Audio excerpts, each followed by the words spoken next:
అంతర్జాతీయ వేదికలపై అమెరికా అధ్యక్షుడు డొనాల్డ్ ట్రంప్ మార్కు ముక్కుసూటి రాజకీయం మరోసారి గ్లోబల్ పాలిటిక్స్ ను హీటెక్కించింది.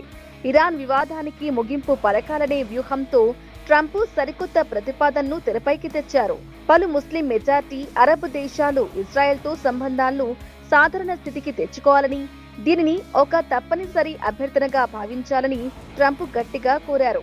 ఇరాన్ శాంతి ఒప్పందంతో పాటు Pakistan, Saudi Arabia, Qatar, Turkey వంటి దేశాలు కూడా ఇజ్రాయెల్తో చేతులు కలపాల్సిందేనని ఆయన కండిషన్ పెట్టారు.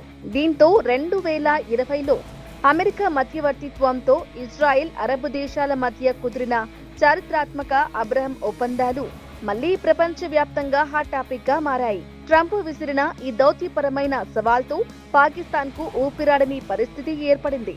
ఒకవేళ అమెరికా మాటను కాదంటే అంతర్జాతీయంగా తీవ్రమైన ఆర్థిక, రాజకీయ ముప్పులను కొని తెచ్చుకున్నట్లవుతుంది. అలాగని ట్రంప్ చెప్పినట్లు ఒప్పందానికి ఒప్పుకుంటే తమ సిద్ధాంతాలకు విరుద్ధంగా దశాబ్దాలుగా తాము బద్ధ శత్రువుగా భావిస్తున్న ఇజ్రాయెల్ను ఒక దేశంగా గుర్తించాల్సి వస్తుంది.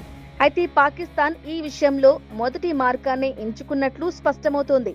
అమెరికా ఒత్తిడికి తాము లొంగే ప్రసక్తే లేదని, తమ ప్రాథమిక సిద్ధాంతాల విషయంలో రాజీ పడబోమని పాక్ రక్షణ మంత్రి ఖవాజా ఆసిఫ్ అత్యంత ఘాటుగా స్పష్టం చేశారు.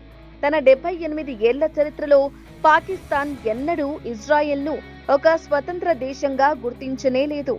సమా టీవీకి ఇచ్చిన ఒక ప్రత్యేక ఇంటర్వ్యూలో రక్షణ మంత్రి మాట్లాడుతూ, ఇజ్రాయెల్ దేశం పట్ల పాకిస్తాన్కు ఉన్న సుదీర్ఘమైన, కఠినమైన విధానం కారణంగా తాము అబ్రహాం ఒప్పందంలో చేరే అవకాశమే లేదని తేల్చి చెప్పారు.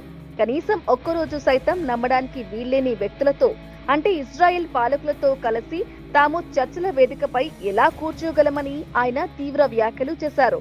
ఇజ్రాయెల్ పట్ల తమ ఆలోచన విధానంలో ఎలాంటి మార్పు లేదని చెప్పడానికి ఖవాజా ఆసిఫ్ తమ దేశ పాస్పోర్ట్ విధానాన్ని కూడా ప్రపంచానికి ఉదాహరణగా చూపెట్టారు. ప్రపంచంలోని తమ పాస్పోర్ట్లపై ఇజ్రాయెల్ మినహా అన్ని దేశాలకు చెల్లుతుంది అని స్పష్టంగా రాసి ఇజ్రాయెల్ పేరును చేర్చని ఏకైక దేశం పాకిస్తాన్ మాత్రమేనని ఆయన గుర్తు చేశారు. తమ పౌరులు ఎవరూ పాకిస్తాన్ పాస్పోర్టుపై ఇజ్రాయెల్కు వెళ్లే వీల్లేదని, ఈ విషయంలో తమ స్టాండ్ చాలా స్పష్టంగా ఉందని ట్రంప్ ప్రతిపాదనను తోసిపుచ్చారు.